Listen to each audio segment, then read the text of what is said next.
I want to watch it one more time before we upload it online. Okay, here we go. There's this strange thing that happens when you look at old TV static.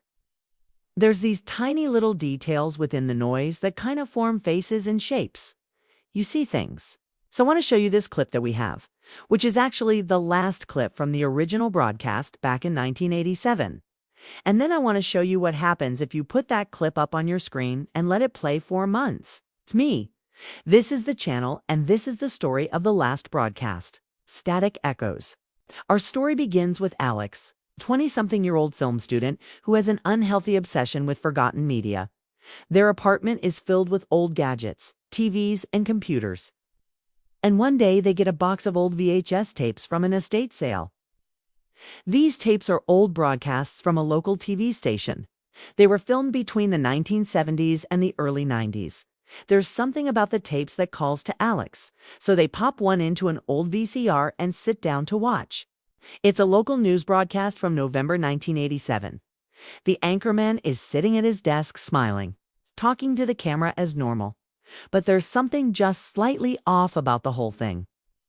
Like the lighting seems a bit too dim, and the colors just aren't quite right, but we can't quite put our finger on it. And after about a minute, the screen cuts to static. On the tape, the anchorman is suddenly panicked, sweating, and he's yelling, "We're losing the signal. We're losing the signal." Something's coming through. The camera is shaking wildly. Then it cuts again, this time to pure white static. And that's where the tape ends. Alex rewinds the tape and watches it again. They're instantly hooked. Why would such a normal broadcast suddenly cut out? What was that about? How did the tape just stop? Was this intentional? Who knows? Alex loves this sort of thing. They love forgotten media with a strange history behind it. They love urban legends and creepypastas. So they start making plans to find out what happened to this broadcast. After some digging, they discover that the TV station hasn't been on the air for decades, and they find a few other tapes in the box from the same year. These tapes all have the same title on the label, Broadcast 1987, and they all seem to end the same way, except this one. This one is missing about 10 minutes from the end of the broadcast. And Alex becomes convinced that the tapes hold some kind of dark secret. So they set up their laptop to record the screen of their old CRT TV, and they let the tape play overnight. They don't want to miss anything. So when they wake up, they see that the tape is finished, but their computer is still recording. And on the screen is the static from the end of the tape. And then Alex notices something strange. When they look closely at the static, they can see tiny distortions, like small figures appearing and disappearing within the snow. It looks like there's a shadowy figure standing in the corner of the newsroom. At first it's subtle and hard to make out, but as the night goes on, it becomes clearer and clearer. And occasionally they swear they can see other figures moving around in the background as well. And this isn't the only strange thing that happens. Every now and then, Alex hears faint whispering coming from the speakers. At first it sounds like random white noise, but eventually they can make out a few words. Turn it off, please. But every time they turn to look at the screen, the whispering stops. This continues for several hours, and the whole experience leaves Alex shaken. Was it all just a figment of their imagination? Or was there really something sinister watching them from the tape? This is their first brush with the monster, and it will not be their last. The next day, Alex decides that they need to see this through to the end. They need to find out what's on those tapes and what it means. They start digitizing the tapes and looking through the footage frame by frame. But as they do, they begin to see more and more strange things. At first, it's just fleeting shadows and glimpses of things moving on their own. But as the days go by, the unsettling events become more frequent. One day, while working on the tapes, Alex gets a phone call. When they look down at their phone screen, it glitches for a moment. Then when they hang up the phone, the lights flicker. And when they turn back to their computer screen, they see that shadowy figure again, standing in the corner of the room. And Alex can swear that it's waving at them.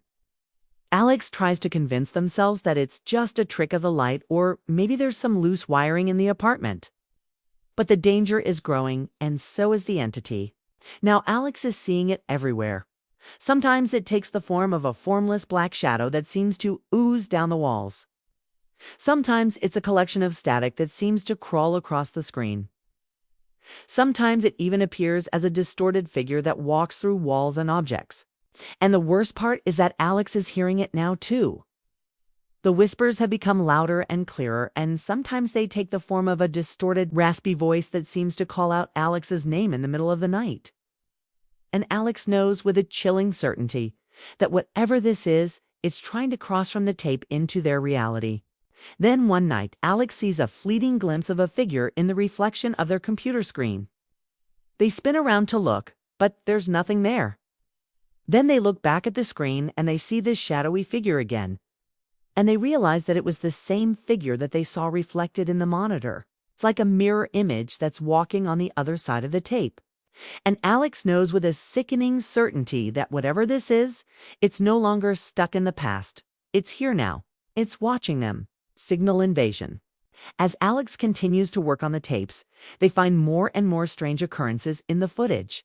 They see objects moving on their own. They see fleeting glimpses of other people. They hear voices and whispers. And they know that the entity is becoming stronger. They also find more tapes. Each tape is dated November 1987, and each one shows a progression of the entity's presence. Some of them show the anchorman in the newsroom as the static begins to overtake him. Other tapes show the entity outside the station, moving through the streets, corrupting everything it touches. And as Alex works on the tapes, they begin to feel the presence growing inside their own apartment. They hear footsteps when they're alone. They see objects move on their own. They feel cold spots and sudden drops in temperature. And sometimes they see fleeting glimpses of that shadowy figure out of the corner of their eye. And always, they hear the whispers. They try to tell themselves that it's just stress, that they're just making it all up in their head. But deep down, they know that there's something else at work here. Then one night, Alex is watching the last tape, the one that's missing from the rest of the collection. And as they watch, they see the anchorman transform and become one with the static. The entity is now in control, and Alex knows that whatever happens next will happen fast. Alex quickly puts their laptop into airplane mode and cuts the power to the apartment. They unplug their devices and cover their windows. Now they're safe, or so they think, because as soon as the power goes out, they hear a loud crash from downstairs. And when they go to investigate, they find that the front door has been smashed open. Alex runs to hide, their heart pounding in their chest. But when they peek out from their hiding spot, they see that there's nothing there. Outside, the street is dark and empty, lit only by the flickering light of a street lamp. Alex cautiously approaches the door and reaches out to touch it.